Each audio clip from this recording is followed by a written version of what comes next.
Trying to get on. Okay.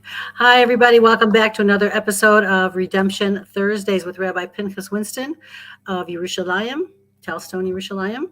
And this week, and part of our long going series, or hopefully will go on for much longer series on how to prepare for the redemption, the final geula, and topics on Mashiach, we would like to hear Rabbi Winston speak about Purim, leading up to Purim. And don't forget that we are going to remind you that Rabbi Winston has a beautiful website, 36.org. It's under his name there. And the Miriam Project Geula Hour and the Israel Torah organizations are supporting this project. And thank you very much, Rabbi Winston. Okay, thank you. So even though we change the topic, we don't really change the topic. It's all the same thing. It's all part of the same idea. And what I want to try to do is to show you how that's the case. That we're, that always discussing in terms of Kabbalah the last couple of weeks, how it plays itself out in terms of Purim and what's going on today historically as well, because that's what makes it also real. That's what makes it also so enjoyable to see how it all comes together. That's not just theory. It's actually practical. Probably the same ideas is there's physicists who work on theoretical physics and all kinds of equations and they keep testing them and to actually see it turn to a product that people can benefit from is probably very gratifying for these people who tend to work mostly in theory. This is especially so because as much as that may advance life, technology is limited in how much it can enhance life. This is the essence of life. This is what life is all about. This is what we're here to do. This is how to make life more meaningful. I mean, the world is filled with almost 8 billion people, and so few people know what's going on and why it's going on, including a lot of the Jewish people. And you wake up in the morning and you go through a day and you go to sleep at nighttime, and we all do the same thing. It's kind of the same pattern, not knowing how many opportunities we might have missed that day that we can't get back later on at all, which will be shown to us later on. And it's only because we're not aware of what has to be done, what the opportunity of life actually is. Mordechai was one of those people who did understand. Even Esther had to be brought into the picture, had to be brought caught up with Mordechai in terms of understanding how to read history, how to read what's going on, in order to take advantage of it. That's why if you look at the story, it almost seems like silly, seems almost childish because it's so outside the box. It's so not reality. Just to put things in perspective, imagine a Jew walking up to the Reichstag in Germany in 1939 and 1940, if they can even get that far, and mocking Hitler, Yamach Shemov or one of his generals, and not being affected, not being touched, not being hurt, be able to just come and go as he pleases. I mean, it's absurd. And that's what happens in the story in the Megillah. Moshe Rabbeinu and Aaron Cohen and Mitzrayim, they just came and went as they pleased. And we're all thinking, well, that's because Paro let them. And Haman, for some bizarre reason, let Mordechai do that. But no, they wanted to hurt them. They wanted to kill them. They wanted to do exactly what Hitler, Yamach Shemov, did to the Jews. They wanted to do the same thing as well. But they couldn't because of the way they looked at reality, the way they interacted with reality, gave them a certain shmir. In a sense, it's like trying to catch somebody who's on a higher level than you're on. You just look up and you're grabbing at them, and or they're behind a glass wall. You're trying to get to them, but the glasses stop you from getting in there. That's what it was like for Haman, and that's what it's like for Paro. That motion, and even though he was standing and talking to Paro, he's on such a high Madrig is such a different level, such a different perspective on reality that Paro couldn't get to him as much as he wanted to. And the same thing is true of Mordechai. And the rest of us over history, and certainly in current times, we don't live like that. We're not that real with the reality of God and history.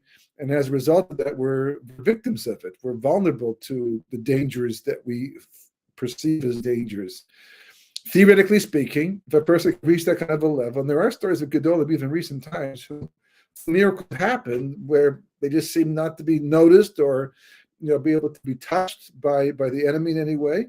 But it's a very high level to be on. But nevertheless, it's what the story of Purim is all about, and we have to understand what the opportunity is that we can take a hold of. And normally what I do is I start with an idea and I build and I just keep going to flow and all that. what I'm going to do is there's a few components that I want to look at separately, and then hopefully we'll put them all together, if not this next week, in advance of Purim. The first one is interesting, very fascinating, because, I mean, that's probably the wrong word to use. The fascinating part is how it was found, that it was found at all. And that is, if you look in the Chumash and Parshas Bo, when Hashem is telling Moshe Rabbeinu about the 9th plague, which is the plague of darkness, he tells Moshe to go and there's going to be a darkness that can be felt. V'yamesh choshech. Those are the words. V'yamesh, and Rashi tries to explain what the word v'yamesh means. It's to come from the word mamash, which means like something. It's a physical reality. Chairs, they couldn't get up, they couldn't sit down. Whatever they were doing, they were stuck. Not for the Jews, and different Meforshim tried to explain exactly what it was. Because it says there was light for the Jews in their communities. Some say that the light of the Egyptians, even at nighttime, was taken out and given to the Jews. So they had double the light, they had double the darkness, and it's double, so it's more physical, more tangible. Whatever is going on, the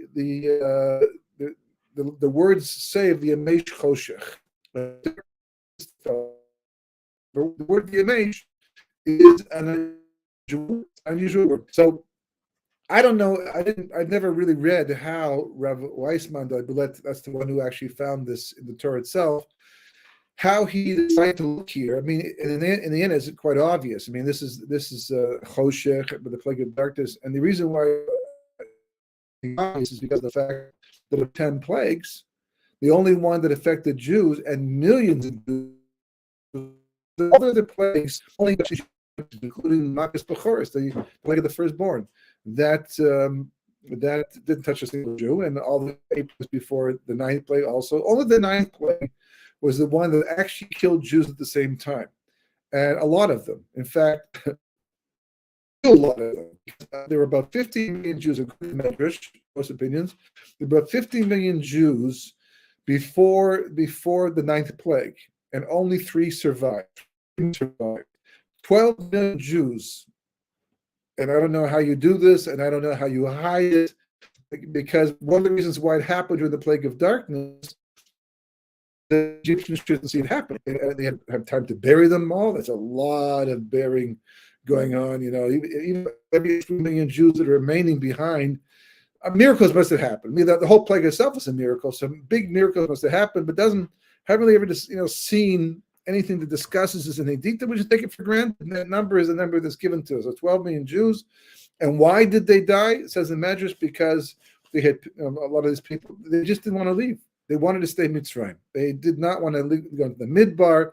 They didn't want to go to Mitzrayim, and that was the option.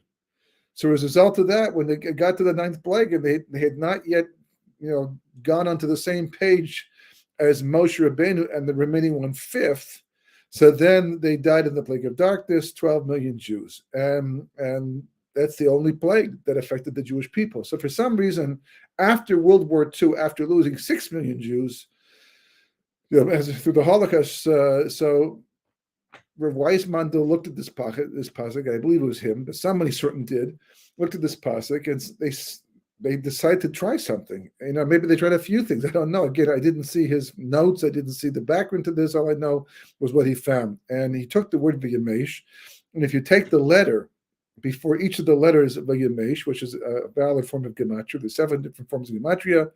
There's other forms as well, apparently, but this is a very valid, way to encode something. And it turned out that if you took the letter before the Vav, you got a Hey, and a letter before the Yud, you got a Tet, and the letter before the Mem, you got a Lamed, and the last letter, which is a Shin, before that is a Resh. Hey, Tet, Lamed, Resh. And if you sound it out, and it may take a moment or two to get the proper pronunciation, but it certainly reads Hitler. Hey, Tet, Lamed, Resh. Not even Tav, but Hey, Tet, Lamed, Resh. That's probably the way you would spell. Maybe there'd be a Yud in there, but you don't need a Yud in Hebrew because you can use a dot at the underneath the Hey. to make the yud sound, and as a result of that, he said this is a remez to the Holocaust. This ninth plague, that the only one to kill 12 million Jews, right there, there's a remez to the Holocaust in that plague. That's what he said. Now, what did that mean? Well, for one, it might not have meant too much if the Gemara, long before this was found, didn't make a very ominous statement. The statement that it makes is that just like that happened back in Mitzrayim, where most of the people, they died in Mitzrayim, and only 2 people actually that came out actually managed to survive to go there. It's Canaan, that was Yeshua ben Nun and Caleb ben Yefuna, that the Gemara says it's going to be very similar in the Mashiach, in the Messianic era, that a lot of Jews are just not going to get out. They're not going to make it. Amar Rava b'cheni Mashiach. That's what he says. The Gemara doesn't argue on that. There's no Rashi. There's no Tosfos. He's just taken for face value. There's no Meforshim that I saw at the back of the Gemara. That's all he says. B'chein Mashiach.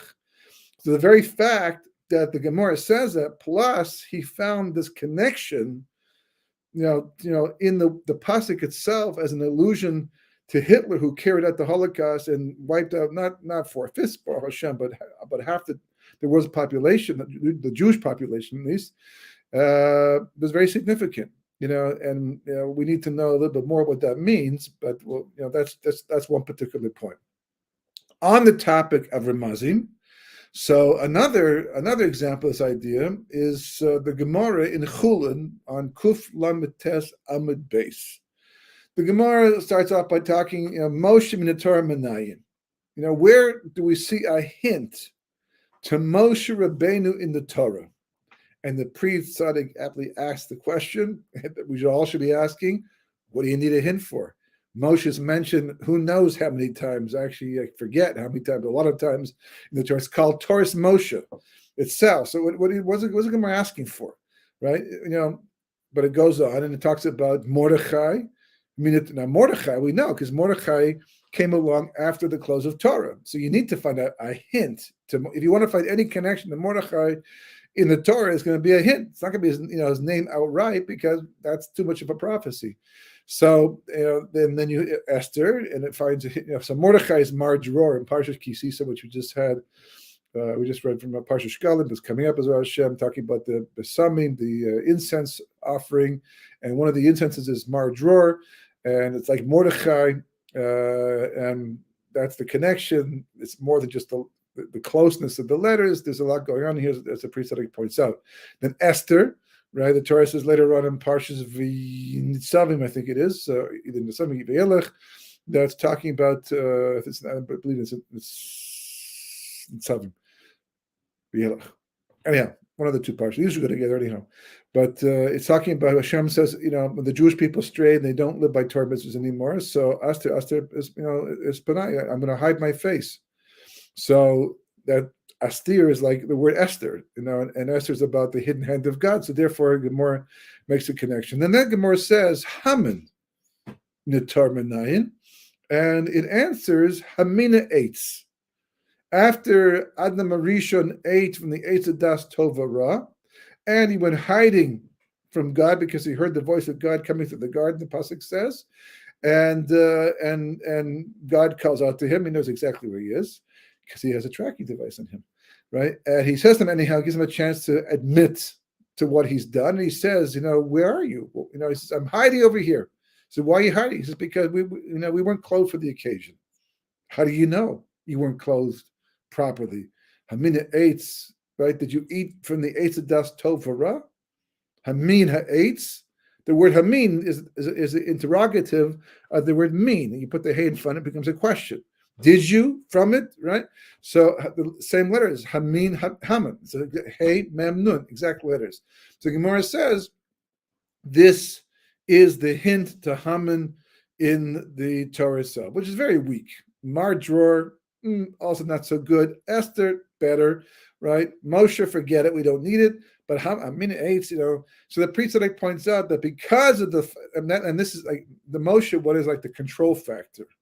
The Moshe hints as the priest points out, since you don't need a hint to Moshe's name in the Torah because it's written explicitly so many different times, it's the Gemara's way of telling you, and don't think we're simply asking where is there a hint to their name in terms of the letters they're spelling the name. That's not the question we're asking. Otherwise, we wouldn't ask about Moshe Rabbeinu.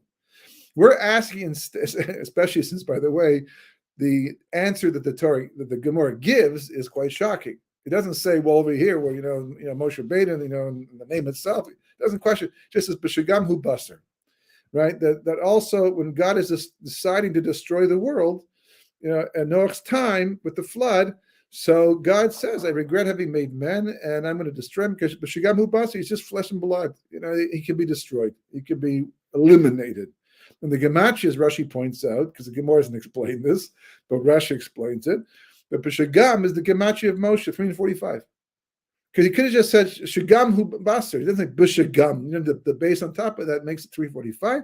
So therefore, the priest says that this tells you right now that the Gemara is not asking where is there a hint to Moshe. The Gemara is asking where is there a hint to the koyach, the basis of Moshe in the Torah, that we understand who he is and how he came to be what he came to be. So B'Shagam hu basar is that hint. Why is that the hint? Because, as he explains, in every 10 generations, God wanted to give the Torah. And Noah, who later on, a part of him reincarnates into Moshe Rabbeinu anyhow, had the potential to be Moshe Rabbeinu, to bring the Torah down. That was his job, to teach the world, the written law and the oral law. So that's why the rain falls from Shemayim for 40 days and for 40 nights. That's the amount of time that Moshe was in Mount Sinai. And the surge from below for 150 days, right? And the reason it explains how that corresponds to Torah, because Torah, first of all, is water. Torah is water, and Torah the same. Water is an analogy for Torah. Torah is not for water, right? And basically, if you don't use that water in a meaningful way, so it comes in a more destructive way. There was an energy, there's a koyach for the water to be in the world at that time, but in the form of Torah. And the 40 days and 40 nights represents the Torah Sh'B'Ksav, the written law, and the oral law is represented by the number 150th, and the water is surging from below because Torah Sh'B'al Peh comes through us. God gives us the Ruach HaKodesh to be able to interpret his Torah according to certain rules and premises and fundamentals. And we're constantly expanding Torah Sh'B'al Peh, not the principles, they're fixed. They come from the Torah itself.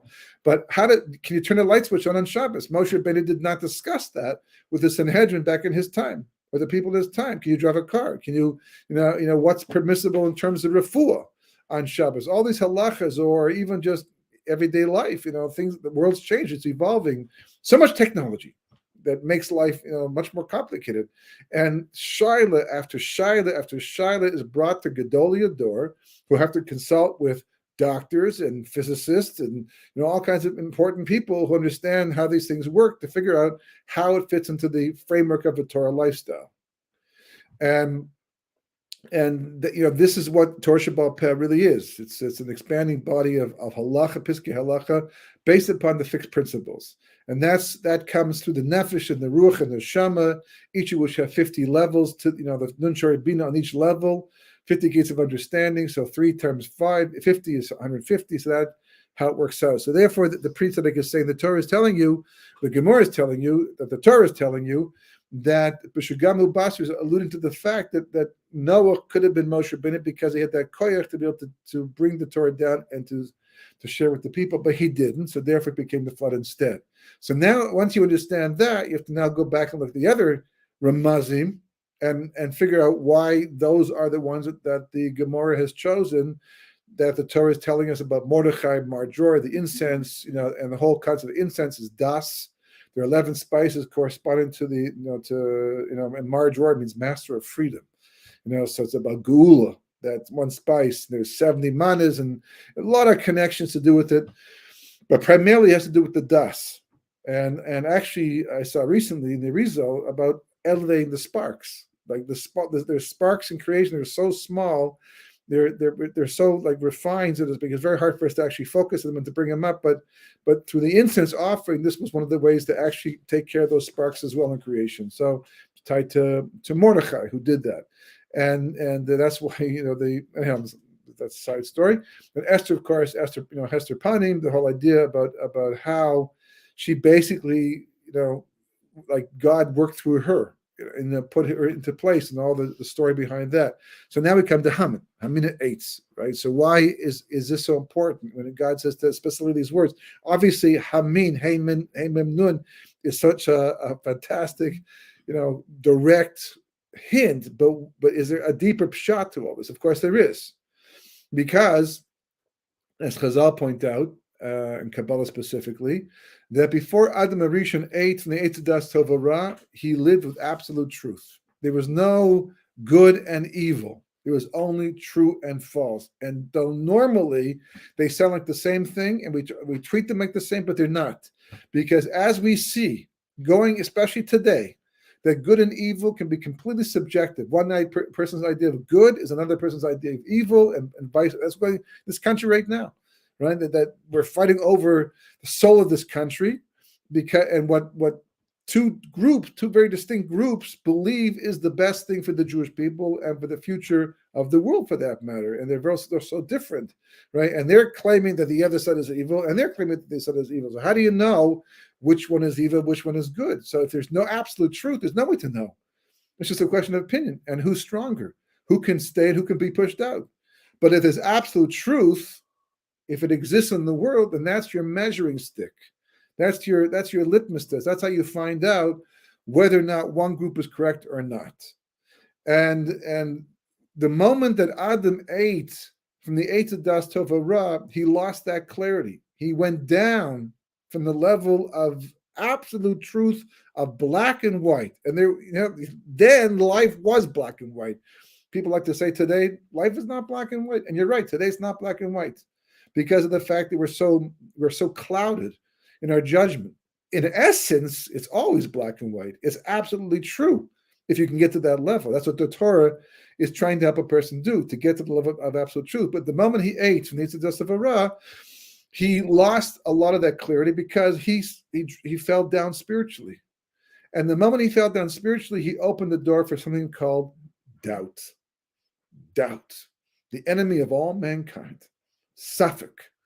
And it happens to be that the gematria of Suffolk is 240, which happens to be the gematria of Amalek. And that's not a coincidence, because Amalek is the nation devoted to creating doubt in the reality of God and divine providence. That's their whole raison d'etre. That's what they cut off the bris milah of the Jewish people, which you'll see is even more significant than simply doing some malicious act against a very holy nation. But their whole thing, and whether there are people today or not, anybody who acts that way, because you can, first of all, Amalek can reincarnate into different people, into different nations. You can have Amalek spread out, even amongst the Jewish people. There could be Amalek too. Anybody, by definition, who tries to create doubt in the existence of God and his divine providence, and for that matter, the divinity of Torah. They not that they don't believe and therefore they're not living by it, but they try to show how it's not true. How they try to make it seem as if it's in fact just the opposite. That's Amalekian, and they might simply have an Amalekian soul inside of them. But whether they do or not, they're certainly acting Amalekian, and they'll be treated like an Amalekian for acting like an Amalekian. So that's what the Gemara means when it says Hamina eats, that you eat from it, because the fact that you're hiding means that you're no longer in touch with absolute truth, which means you had to have introduced some level of suffix, of doubt into your way of thinking. And once you've done that, you have now created the reality of Amalek. You've opened the door at that time, there, at that moment. That's what God's telling Adam Arishon. You've done? Not only have you forced yourself to hide from me, and now it's going to lead to expulsion from the Garden of Eden, but you've made it possible for Agag, Amalek, to exist in the future, and for Haman to come in Mordechai's time, and for Hitler to come in his time and do what he's going to do too until the end of days. That's what eating from the dust of a rod did. That's what the Gemara is trying to say. So that's the third component of this discussion. Okay. Actually, there's one more point. Another idea that comes up that we sort of just take take for granted and taking it stride, is the Gemara says Haman was not always called Haman. Interesting enough, he had another name in the beginning of the Megillah. He's called Mimuchan. That's his name. He's a servant in Achashverosh's palace. He's almost a nobody, right? He's a barber, according to the Gemara. In the beginning, menial job and menial life, and he gets elevated, right? So the Gemara says, so why was he called Mimuchan? The Gemara makes a little drush and says because he was Muchan lePuyanot. Muchan lePuyanot. He was like set aside. He was made. He existed, in specifically for the job that he carried out. He didn't have to do it. There's lots of evil people that are born in history who live and die without doing much evil at all. But they're on call, ready. They're on deck, if you will, right? If necessary, to go out and do what they have to do. So he was muchan to this. That's why he's called muchan. Now, there's a few things where we hear things like this. For example, Amalek. Why, in Parshas Chukas, when Amalek, after the death of Arna Cohen, so then Amalek attacks Arad, the king of Arad, which is Amalek, comes down and attacks the Jewish people, and it says Amalek, right? And why they attack? Because they're Muchan lePuyanot, because they're like a Ritzur Bisha, they're a punishing belt. That's what Amalek exists for, that specific reason. Back in the beginning, when the Jewish people were questioning Moshe about the lack of water in Parshas Bashalach, so Amalek was a nomadic people someplace far away who didn't really care much. They weren't even one of the Canaanim. So they weren't even a nation that the Jewish people had to fight against to get rid of. But they went out of their way. Of all the nations, they crossed a lot of land and a lot of mysterious nefesh on their part just to attack the Jewish people and create doubt in divine providence. And basically, this is the reality that we have to contend with the entire time. This is what we're fighting against all the time. This is the legacy, that has been bequeathed to mankind from Adam Arishon, eating from the dust of Ra. But the Muchan, when it says that Haman was Muchan lePuyanot, it means that he was born for this job, to do what he did. Another example, Shechem, where the Gemara says Shechem also. Why did it happen? Why was this the sale of Yosef in Shechem? So it says because Shechem is a makam muchan lePuyanot. It's a place that's set aside for punishment. So that this idea isn't to be muchan lePuyanot, set aside for punishment, to cause punishment, to receive punishment, whatever. But what is this idea of muchan? So the Medrash says very clearly that all of history, basically since before my separation, was already decided. It's already decided. Meaning what? That it says there had to be a Mordechai, there had to be a Haman, there had to be a Noach, there had to be a flood, there had to be a Avraham, there had to be a Kedah, there had to be a Yitzchak. All these things, all these components didn't just happen to show up in creation because someone dropped some seeds, they blew in the wind, and they grew into something unique and special. Everything, including what's going on today, as insane and as crazy as it might possibly would be, that everything is predestined. So then where does free will come into it? So there's a very interesting Gemara that actually shows you exactly this idea. The Gemara says that Neron, who was a Roman general, not Nero the Caesar, but Neron, who was a Roman general, less known, but he was on his way to conquer Jerusalem. That was his task that he was sent to do before Vespasian, and then Titus finished off the job. So he comes, and for some strange reason, he decides to, Romans are very superstitious. So he decides to shoot an arrow in different directions, 4 different directions, and they all fly towards Jerusalem. And he gets very suspicious. Is this a good omen? It's a bad omen. So he turns to a child, who's learning in Cheder, who knows Psukim off by heart, and he says to him, which pasuk did you learn today? And this child quotes a pasuk that says, just paraphrasing, that God is going to destroy his people and he's going to wipe his hands of the blood or something like that. So he learns, Neron says at this point in time, I get it. You want me to go in there and destroy the people on your behalf, the temple and the whole thing, and then you're going to blame me for it. Forget it. Get yourself another fall guy. And he runs off, and not only runs away, but he actually converts to Judaism, and the Gemara goes one step further to say that not only that, but eventually becomes such a righteous ger that Reb Meir, the great Reb Meir, comes from his lineage. Remarkable story. And the story is telling you that even a Roman was able to wake up and smell the coffee, as they say, right? To see what was going on, to understand that everything happening in history is predestined. It's all set, but who is going to carry it out is a function of choice. Very important, because we're also undergoing that today, right now, all the time. I mean, we find ourselves in situations constantly where we're just there. We have to respond, and we're not ready for it. Right? We're not prepared. We didn't plan for this, and this is just happened to pop up, and as a result of that, we had to do the best we could given the situation. Sometimes we can plan for it, but a lot of times a crisis will happen, or something else will happen, and we don't know what to do, but we do what we can, and a lot of times we regret our actions or the things that we say that we do. But I didn't expect that. I mean, they talk about hot buttons, got me emotionally. I wasn't intellectually prepared for that. This person said something that only later on I realized I should respond differently to that, because this, and I thought at the moment I could change the person, but I couldn't. I thought, it goes on and on and on like that. And here, this Niran had something special about him. The fact that he would actually take the time to try and figure out, what's the context? What is the context? I'll say it again. What is the context?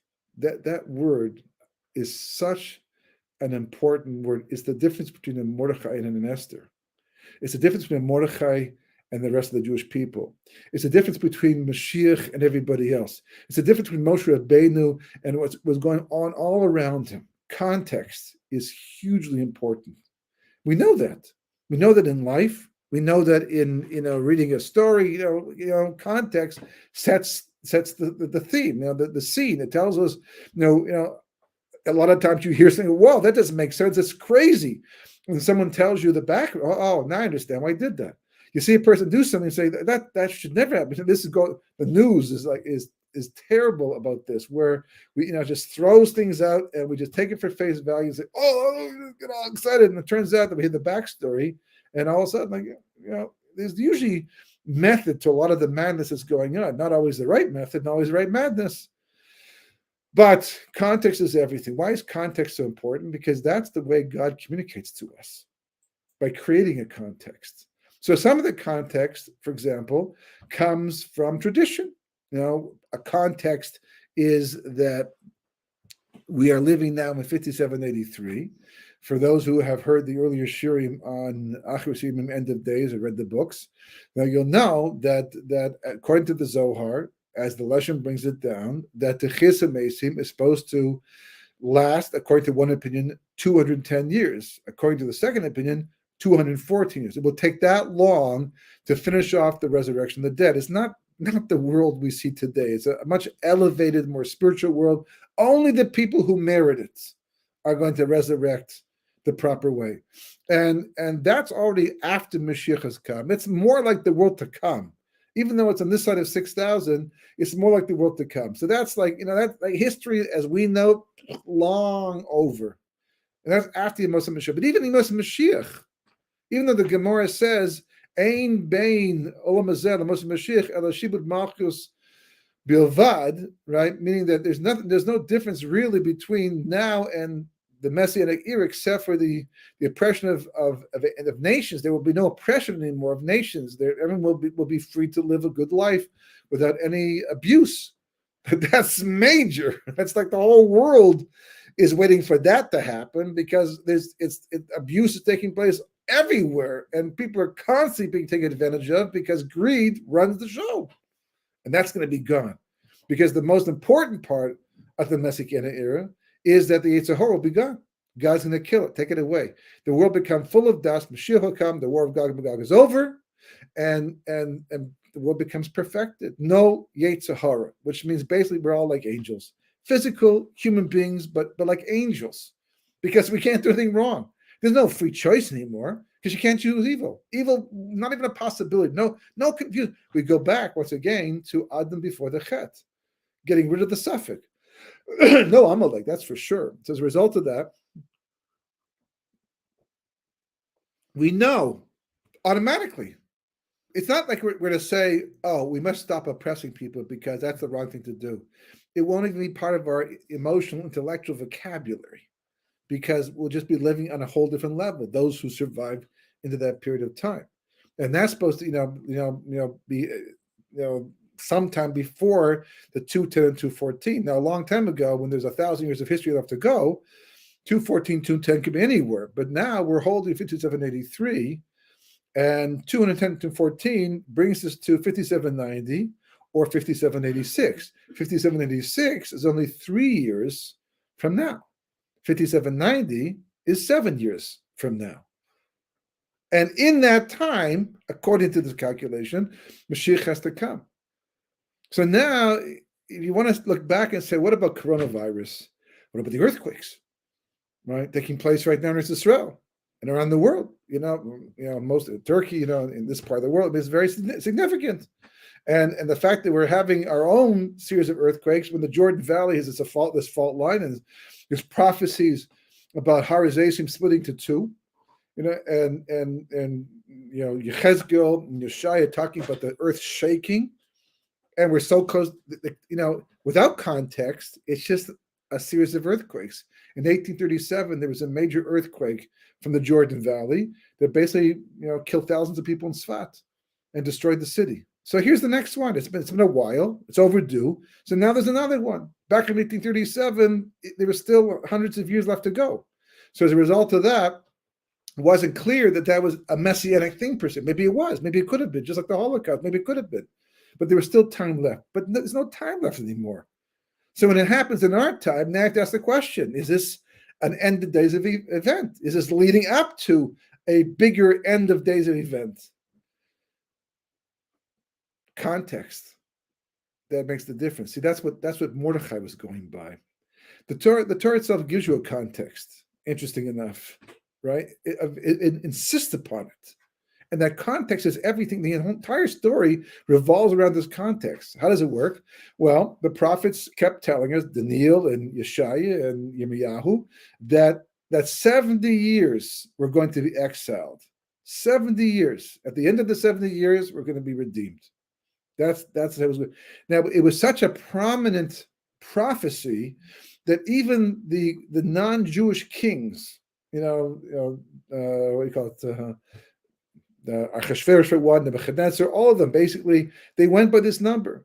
What's his name? Even Madruch, I forget his name, right? But there's a series of kings, and they celebrated what they thought was the end of the 70 years.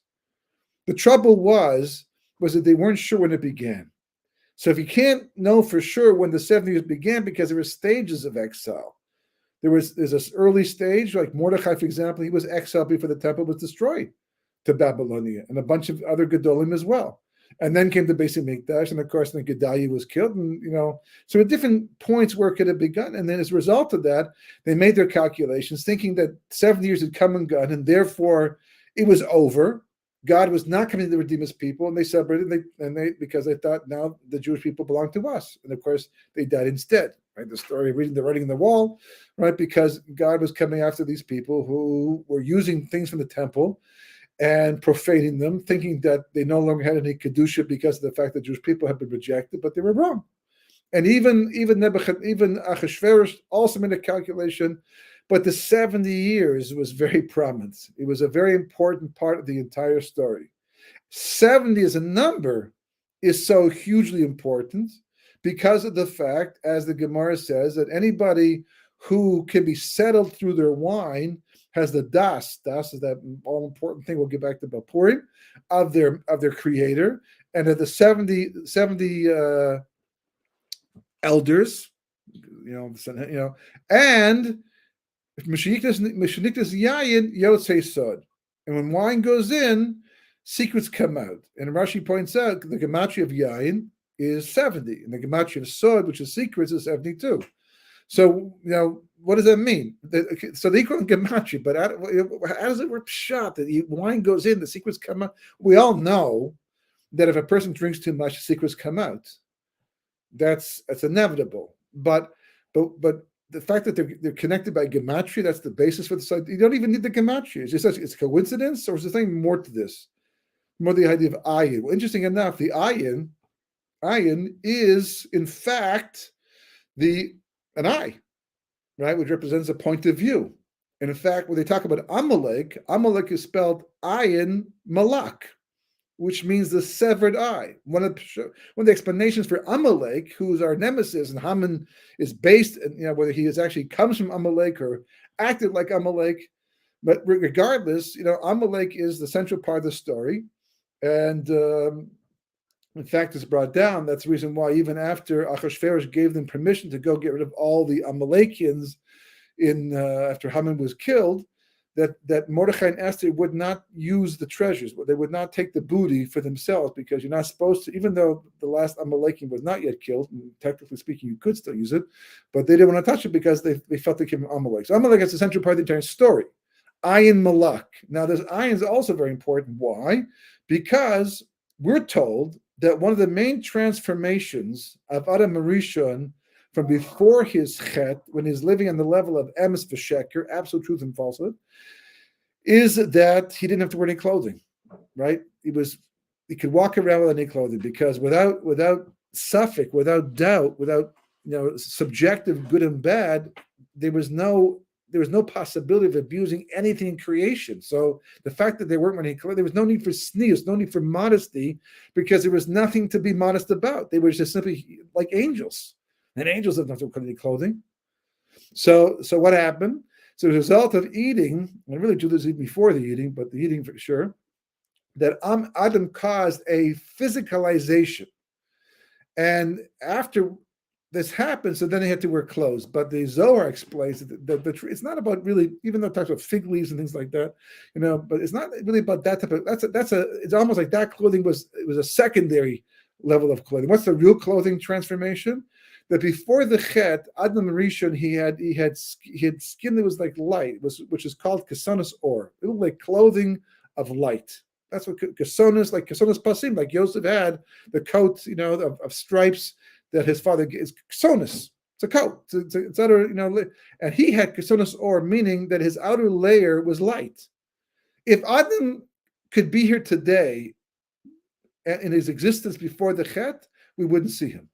He'd be so spiritual and huge in terms of reality. But we wouldn't see him because he'd be too spiritual.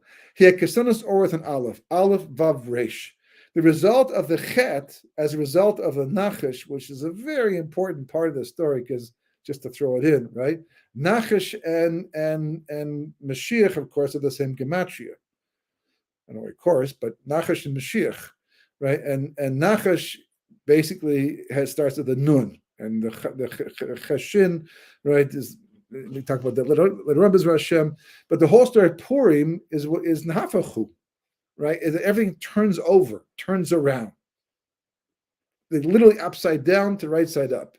And this interests us because of the fact that you have upside down nuns in the Chumash in Parshas B'Halosecha, right? And we're told why. To separate one sin from another sin. They're upside down nuns. So it turns out that the Gemara says they know why the nun's important, because the world was made with nun shari bina, 50 gates of understanding. 49 were given to Moshe Rabbeinu. 50th is really reserved for the Bali Tshuva, but that's the basis of Torah. That's the basis of emes v'sheker. You need to go through the nun shari bina. So that's what Haman was coming to stop. Which is why when he was stopped, he was hung or hanged from an eitz das Torah, right? From an eitz that was how high? 50 amas high. Nun, right? Right side up, as opposed to upside down. Now, there's one more component that we'll just start for today. And I may have to finish it up as Russia next week, but it's a very important part of the entire story. And that is that, speaking of nuns and upside down nuns and all that, in Parsha B'Shalach, we have another remes to Haman, but it's not actually brought down that way. What is it? Well, the Jewish people complain. They've run out of matzah. They took matzah for 30 days. It's all used up now. And they're turning to Moshe and they're saying the bakery's closed. What are we supposed to do? So Moshe goes to God and God says, not to worry. I'm going to rain down heavenly bread. Bread, that's probably a good name for bakery. It's heavenly bread. Or we just call it man for short. But and they'll eat. They'll have bread. 1 omer per person per day. You collect too much, it'll rot. You collect too little, it'll mystically and miraculously become an omer. But everybody gets an omer of man per day. The only difference is on Shabbos. On Shabbos, 2 omers will fall for Shabbos. On Friday, you'll collect Erev Shabbos, and you'll have for Shabbos too. And because there's no man, the bakery's closed on Shabbos, even Shemaim. The bakery's closed. No bread. You have to collect Erev Shabbos.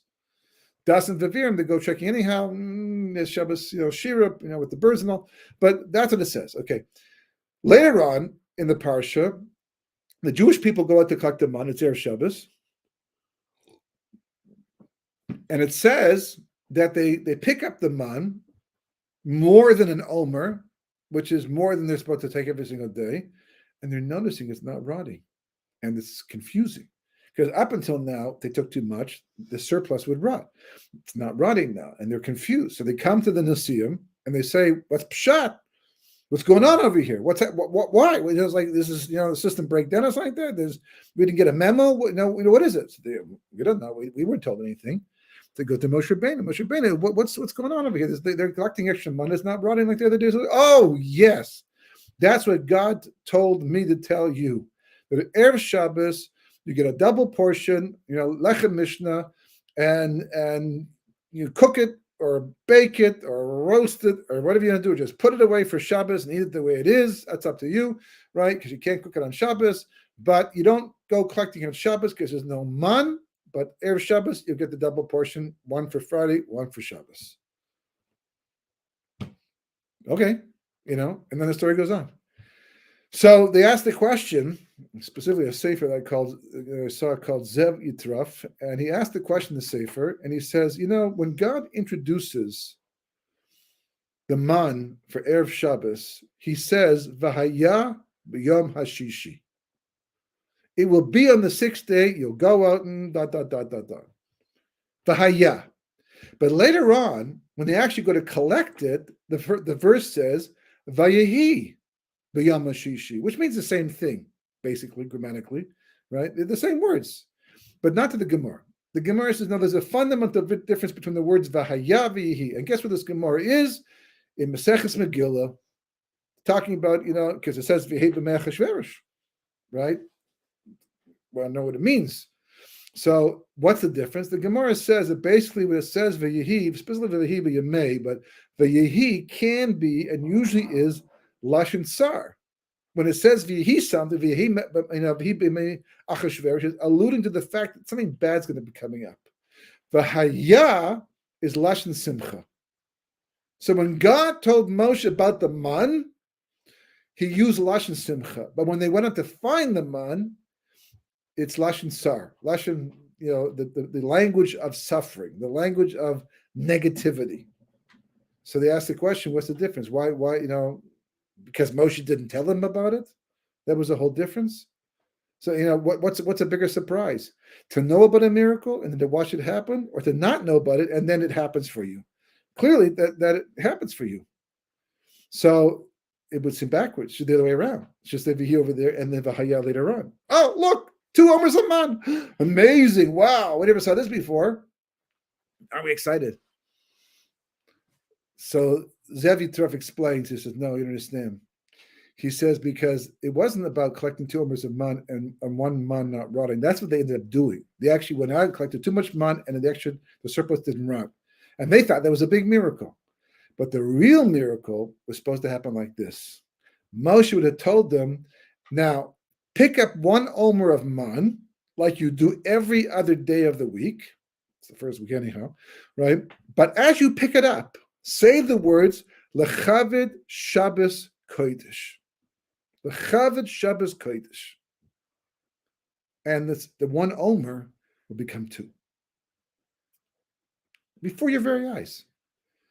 There's a big difference between a miracle where two normally becomes one but doesn't. You're starting with a two. You've got the two. So it didn't become one, but at least you picked up two. So it's a phenomenon. But when you pick up one and it becomes two, not because you put yeast inside and it blew up, but it just became two, like it multiplied without any physical reason whatsoever, that's a big miracle. That's not a phenomenon. That's a miracle. Some call it magic. We call it a miracle. And the joy from watching God transform that omer of man in your hands or your pot, whatever it is, into two, is so overwhelmingly better and bigger than simply going out there and collecting two and finding out that it doesn't run. Much bigger. So that's when God says v'haya, he's saying that they're going to like this one. This is going to really make them feel good about our relationship. But when they go out and collect it, because they don't get a chance to do it that way, because Moshe didn't tell them, as a result of that, they have less of a joy. So it's interesting because it seems like really that's what life is all about. Life is either v'yehi or v'haya. Mashiach is v'haya, the Nachash is v'yehi. Haman comes along to push us from v'haya to v'yehi. The simcha of life, right? And it's not a coincidence that we say Mashiach Adar Marbin b'simcha. We don't say Marbin b'onig or Marbin b'schok, which normally is associated with the Purim. B'simcha. The simcha is usually associated with the chagim, the holidays, because simcha has the word moach inside of it, right? Sham moach, right? It's like inside is the word. There is the center of it is the brain, the understanding, because that's the struggle, right? So the ayin of or from the aleph is what creates Amalek. The ayin is the basis. He comes to cut off the ayin because that stops us from going back to the aleph once again. Purim is about going from the or of the ayin, the skin, where we have right now, back to the light. So we can't actually do that physically right now, but we actually do it spiritually. The Leshem explains that the only reason why we don't see the results of our efforts in this world, because what would happen to the world if every someone became more spiritual, they also became Ksunas Or with light all over again? What happened to Shmuel? He was here yesterday. Oh, look, there he is. Wow, you can see right through him. And it's like he must have had a real aliyah, yesterday's shir or something. And it's like people would know the Torah is true without having to even think about it, because the proof is in the skin, so to speak. So what HaKadosh Baruch Hu does instead is he keeps us looking just like everybody else. But in Yemos Mashiach, he gives it back to us. And in Yemos Mashiach, you get to become exactly who you became while you're living this world. If you were working becoming Kesonos Orth and Aleph through what you were doing, and that's what Purim's coming to do. Because ultimately speaking, the sod that's coming out is not secrets about your life that no one should know, that you wouldn't tell people if you were sober. The secret that's coming out on Purim is your soul. That's the secret. That's what's hidden.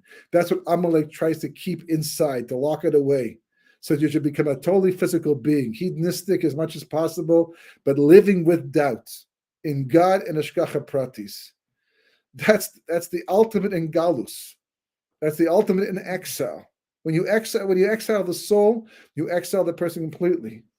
So we'll have to see B'ezras Hashem how Purim comes to fix it up. Because if you recall, we spoke about in the previous weeks about the lessons in Kabbalah about the idea of the unification of the Hashem's name, Ela and Yud Mem, Elokim, right? As these 5 letters, and the problem was that the name of God became divided. Who divides the name? Amalek. He divides between Yud Kim Vav Kim, Rashi says in Parshat B'Shalach. Go look it up. You'll see it for yourself. Same thing. He's the one who divides between the Aleph Lamed Hey and the Yud Mem of Elokim, and it's all Amalek. It's all Haman. It's all Hitler. Whoever you want to focus on. It's the same idea across the board all through history, and the whole tikkun is to reunify them. to bring them back together again. And that's B'yom Hu Hashem Echad Shemo Echad. Whenever that happens, the whole world will acknowledge the reality of God and Torah being true is that the way it's supposed to be. So we'll find out, B'ezras Hashem, hopefully next week, about how Purim has to do with the wine and Hanukkah has to do with the oil. That Purim is the Yud Mem of Elokim, and Hanukkah is the Elah. That's why the gematria of Elah is 36, which alludes to Hanukkah and the 36 candles, and the Yud Mem has a gematria 50, which is what Purim's all about. Because don't forget that Purim was Kabbalah's Torah part 2, the acceptance of Torah part 2. The Gemara says it took 50 days to get there to Har Sinai, to climb those 50 gates to get that level of clarity where Kosh Baruch Hu speaks to us. And so Purim is the Yud Mem. And if he lets you say, but shouldn't it be the other way around? Shouldn't Purim came first, right? Well, yes and no. As the pasuk says, Mi bara Elah. Who created these? That's what the Hosea, who, like literally, talking about Hashem. But Mi is the gematria of 50. It's a Yud Mem. Created Elah because Bina in the spheres created the spheres of Chesed to Yesod. And this all ties back to Purim and Chanukah. And we'll see, B'ezras Hashem, how really, ultimately speaking, that Purim and Chanukah really they're two sides of the same coin. We need both of them, and both of them allow us to rectify ourselves, rectify the world, clear everything up. And that's why even in the Mishkan, right, you have the Shochan on the north side, and you have the menorah on the south side. You have the Keteris, the incense over here, but we'll talk about that hopefully maybe later on. But the Shochan corresponds to Purim. That's why there's a feast. The whole thing starts off with his feast at the table. And it's all to do with the Shochan represents connecting to the world of Gashmis in the proper way. And of course, the menorah is Chanukah. So, already in the Mishkan, this week's Parsha. But anyhow, the 4 mitzvahs of Purim correspond to the 4 parts of the Mishkan. But that we'll talk about later on, B'ezras Hashem. Wow. Thank you, Rabbi Winston. That was fascinating. And I hope you carry that on again next week. Thank you all for joining us. And visit our Facebook pages at the Miriam Project Geula Hour and bringthemhome.org and Israel 365. And also, please don't forget to visit Rabbi Winston's website, 36.org, where you can read many more things about Purim and many other topics, Geula, Mashiach, Jewish history included. Rabbi, have a wonderful Shabbos. And everyone. I just want to add that the book Redemption to Redemption is crucial for all of this because it'll give you the background. You can get it through Amazon, get it through me. It doesn't make a difference, but that's the book where a lot of these ideas are presented in more organized fashion. So, okay, we'll post that. Thanks, Rabbi. Everybody have a good week, a good Shabbos. Thank you.